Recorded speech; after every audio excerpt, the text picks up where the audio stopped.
नमस्कार, राज की बात में आपका स्वागत है। कर्नाटक कांग्रेस में आग लगी हुई है। ऐसा लग रहा है कि कभी भी विस्फोटक स्थिति पैदा हो सकती है, क्योंकि चार चार गुट बने हुए हैं और चारों गुट का अपना अपना दावा है। सब लोग सीएम बनने की तैयारी में हैं और इस बीच एचडी कुमारस्वामी जो जेडीएस के नेता हैं, उन्होंने एक को सपोर्ट कर दिया है और कहा है कि अगर डीके शिव कुमार सीएम बनते हैं तो फिर हम उनका फुल सपोर्ट करेंगे अपने 19 विधायकों के साथ। उनके कहने का मतलब केवल 19 विधायक नहीं था, क्योंकि जनता दल सेकुलर का अभी भारतीय जनता पार्टी के साथ गठबंधन है और जिसके पास 66 विधायक हैं। यानी कि जनता दल सेकुलर के 19 विधायक, भारतीय जनता पार्टी के 66 विधायक और फिर 4 ऐसे विधायक जो निर्दलीय हैं या छोटी पार्टियों के हैं। यानी टोटल 89 विधायकों का समर्थन डीके शिव कुमार को एक दिन के अंदर मिला, और वो भी समर्थन तब मिला है जबकि सिद्धारमैया और डीके शिव कुमार के बीच आर पार की लड़ाई चल रही है। प्रियांक खड़गे सामने आ गए हैं कि हम भी सीएम बनना चाहते हैं। जी परमेश्वर वो भी सामने आ गए हैं कि हम भी सीएम बनना चाहते हैं। तो दूसरी तरफ 4 खेमे में बटी ये कर्नाटक की कांग्रेस में 3 डिप्टी सीएम के उम्मीदवार भी आ गए हैं, क्योंकि एक खेमे का डिप्टी सीएम तो खुद डीके शिव कुमार हैं, लेकिन 3 जो खेमे बचे हुए हैं, बीके हरिप्रसाद, जी परमेश्वर, बी आर पाटिल, ये लोगों का जो खेमा है सब कहता है हमारे बीच से भी एक डिप्टी सीएम तो होना चाहिए। ये परेशानियां ऐसी हो गई है कि अब जब भी हो सकता है कि कांग्रेस की सरकार गिर जाए और या तो कांग्रेस के खेमे से किसी को सीएम बनाया जाए या फिर भारतीय जनता पार्टी और जनता दल सेकुलर दोनों के गठबंधन से सीएम बने और जो लोग इस्तीफा दें वो फिर से चुनाव लड़ने के लिए तैयार हो। क्योंकि अगर ये पूरा गठबंधन को देखे 136 एमएलए जो वो कांग्रेस के हैं, उसमें से अगर 28 एमएलए इस्तीफा देते हैं तो भी भारतीय जनता पार्टी, जनता दल सेकुलर और निर्दलीय सब मिलकर सरकार बना सकते हैं।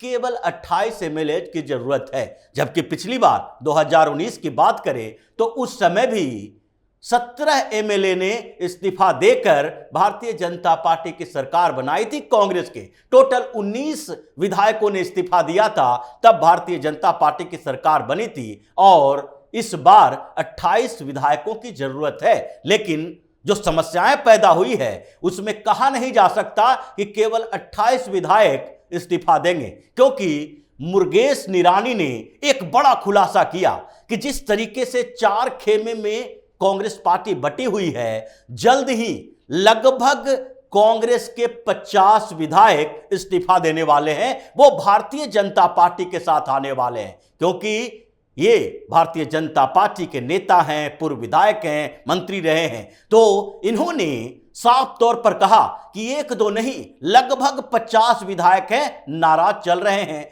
4-4 खेमों में कांग्रेस बटी हुई है। लेकिन यह तो भारतीय जनता पार्टी की बात थी, क्योंकि भाजपा ने भी सपोर्ट किया और एचडी कुमारस्वामी ने सीधे अनाउंस कर दिया डीके शिव कुमार सीएम बनते हैं। हम 19 विधायकों के साथ उनके पास खड़े हैं और भारतीय जनता पार्टी ने पहले ही यह कह रखा है कि ये कांग्रेस टूटने वाली है। उससे पहले ही जहर कोली ने भी कहा था कि भारतीय जनता पार्टी ये देख रही है, हम कुछ कर नहीं रहे हैं, ये कांग्रेस की इन फाइटिंग है, अंतरकलह है, जिसके कारण ये टूटने वाली है। भले ही रणदीप सुरजेवाला जाकर वहां निर्देश दें और बताएं कि कोई भी कांग्रेस का विधायक, मंत्री सार्वजनिक तौर पर पार्टी के अंदर के बारे में बयान नहीं देगा, कोई बात नहीं करेगा। और राहुल गांधी भी कर्नाटक जा जाकर ये बात कह रहे हैं, डीके शिव कुमार और सिद्धारमैया के साथ मीटिंग कर रहे हैं, वर्चुअली फोन पे बात कर रहे हैं और कह रहे हैं कि कोई बयान ऐसा मत दो। लेकिन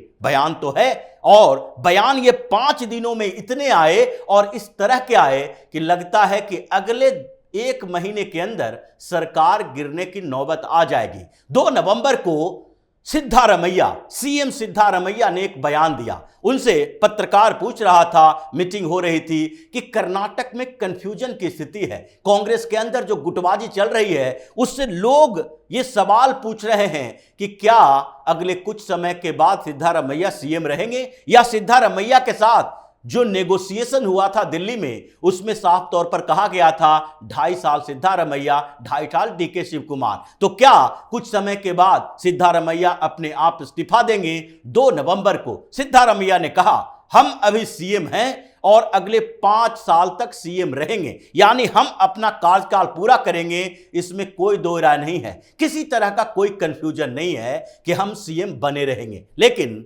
उसके अगले दिन एक और बयान आया, और वो बयान भी कोई छोटे मोटे नेता का नहीं था। ऐसे तो वो मंत्री हैं, लेकिन अभी के समय में कांग्रेस के कद्दावर नेता माने जा सकते हैं कर्नाटक के, वो है प्रियांक खड़गे। प्रियांक खड़गे जो कि मल्लिकार्जुन खड़गे के बेटे हैं, उनको कैसे हिम्मत हो गई या बयान देने की, जबकि मल्लिकार्जुन खड़गे, राहुल गांधी, सोनिया गांधी सब एक ही जगह बैठे होते हैं, और खड़गे का बेटा जो कि खड़गे अभी कांग्रेस की कमान संभाले हैं, अध्यक्ष हैं, उनका बेटा अगर बयान देता है कि हम भी सीएम के रेस में हैं, चीफ मिनिस्टर बन सकते हैं, क्योंकि संभावना इस बात की है और हमारे लिए लोग तैयार हैं, हमें सीएम के रूप में देखना चाहते हैं। ये सिद्धारमैया के 2 नवंबर के बयान के बाद 3 नवंबर को उन्होंने बोला, और उसके बाद एक और नेता सामने आए, वो है राजन्ना। उन्होंने कहा कि हम लोग देखना चाहते हैं एक ऐसे नेता को जो लंबे समय तक कांग्रेस से जुड़े रहे हैं, दलित भी हैं और उनका अनुभव भी है, हम जी परमेश्वर को सीएम के तौर पर देखना चाहते हैं। और राजन्ना के इस बयान के बाद जी परमेश्वर ने भी एक बयान दिया कि किस्मत अच्छी रही, हम भी सीएम बनेंगे और जल्द ही बनेंगे, क्योंकि स्थितियां कांग्रेस के अंदर जो चल रही है उसमें कब क्या हो जाएगा किसी को पता नहीं है। इसलिए जी परमेश्वर को भी यह उम्मीद है कि वो भी सीएम बनेंगे। लेकिन इस बीच हुआ क्या? इस बीच डीके शिव कुमार क्या चुपचाप बैठे हुए हैं? क्योंकि सबसे ज्यादा समर्थन कांग्रेस के अंदर एक गुट में, और दूसरे तरफ जो एचडी कुमारस्वामी के बयान से लगता है कि भारतीय जनता पार्टी और जेडीएस भी डीके शिव कुमार के ऊपर नजर गड़ाए हुए हैं। डीके शिव कुमार ने कई बार इसका जिक्र किया है, पिछली बार भी पार्टी को संकेत दिया था कि सिंगापुर कॉन्स्पिरेसी चल रही है। उस समय भारतीय जनता पार्टी और जनता दल सेकुलर, ये दोनों के बीच गठबंधन की घोषणा नहीं हुई थी, कोई भी मीटिंग नहीं हुई थी, लेकिन फिर भी डीके शिव कुमार ने कहा कि सिंगापुर में दोनों पार्टियों के बीच बैठक चल रही है और ये कॉन्स्पिरेसी जो है ये कांग्रेस की सरकार को गिराने वाली है, इसलिए दोनों पार्टी एक होगी, गठबंधन होगा। हुआ वही, आगे चलकर जनता दल सेकुलर और भारतीय जनता पार्टी के बीच अगले लोकसभा चुनाव के लिए गठबंधन हुआ। दिल्ली में बैठक हुई, अमित शाह के साथ एचडी कुमारस्वामी मिले और फिर यह घोषणा भी की गई। लेकिन इसकी भनक डीके शिव कुमार को पहले से थी, जानकारी थी, और इस बात को कह रहे थे कि जब ये दोनों पार्टी एक होगी तो फिर उसके बाद कर्नाटक में सरकार गिराने की तैयारी होगी। ये डीके शिव कुमार आरोप नहीं लगा रहे थे, ये केंद्रीय नेतृत्व को संकेत दे रहे थे कि इन दोनों के मिल जाने के बाद इनकी संख्या 89 हो जाएगी, और उसके बाद जो निर्दलीय विधायक हैं, जो छोटी पार्टियों के विधायक 4 हैं, वो सब मिला लेंगे तो उसके बाद जो 89 के बाद 28 विधायकों की ही तो जरूरत पड़ेगी, और वो हमारे पास है। इसलिए आप समझ लो, अगर किसी तरीके से कंफ्यूजन पैदा करते हो कि सिद्धारमैया उसी तरीके से 5 साल तक गद्दी पर बैठे रहेंगे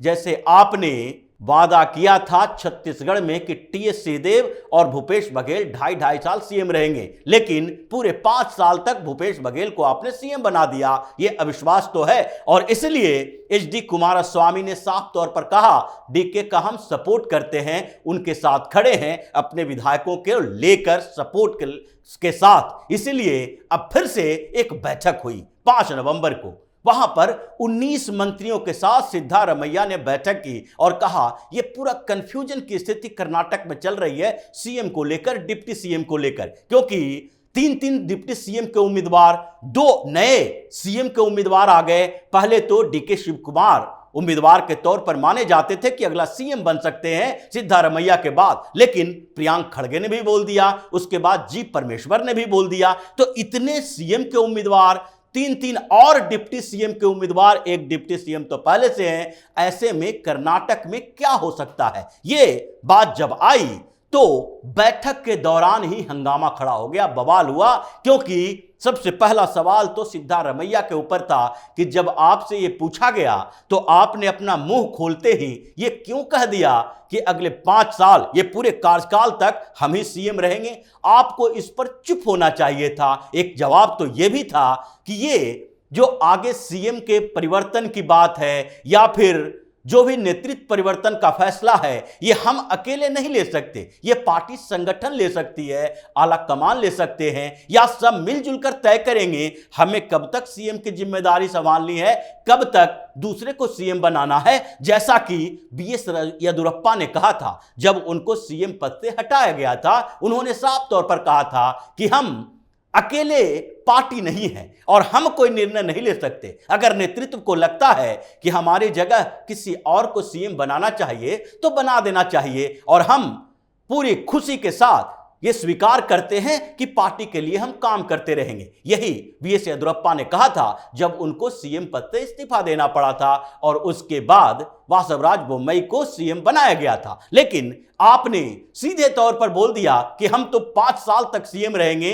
यह हमारे लिए तो दिक्कत की बात है, क्योंकि जब लोगों के दिमाग में यह बैठेगा कि ये 2.5 साल वाला जो फार्मूला था ये सिर्फ बाहर में कहने के लिए था, सिद्धारमैया ही रहेंगे, हमारे सपोर्टर जो है हम पर दबाव बना रहे हैं, ये बहसा बहसी लड़ाई झगड़ा तो हुआ ही, क्योंकि ये 19 मंत्री अकेले नहीं, 19 मंत्री जो थे ये सब सिद्धारमैया के सपोर्टर नहीं है, उसमें डीके शिव कुमार के भी सपोर्टर है। तो जो स्थिति कर्नाटक में चल रही है वो विस्फोटक है। 50 विधायकों का विद्रोह जल्द होने वाला है, ऐसा कुछ नेताओं का मानना है। और जिस तरीके से कांग्रेस के नेता आपस में बयानबाजी कर रहे हैं, हंगामा कर रहे हैं, पीठ मोड़ते ही, मुंह जैसे ही पीछे करते हैं, उसके बाद एक बयान ऐसा देते हैं जिससे दूसरे खेमा परेशान हो जाता है। तो ये जो संघर्ष चल रहा है ये जल्द ही, ऐसा लगता है, ये 5 राज्यों का चुनाव, उसका परिणाम आते आते दूसरे किसी राज्य में कांग्रेस की सरकार तो न बनेगी, लेकिन एक राज्य में जहां कांग्रेस की सरकार पहले से है,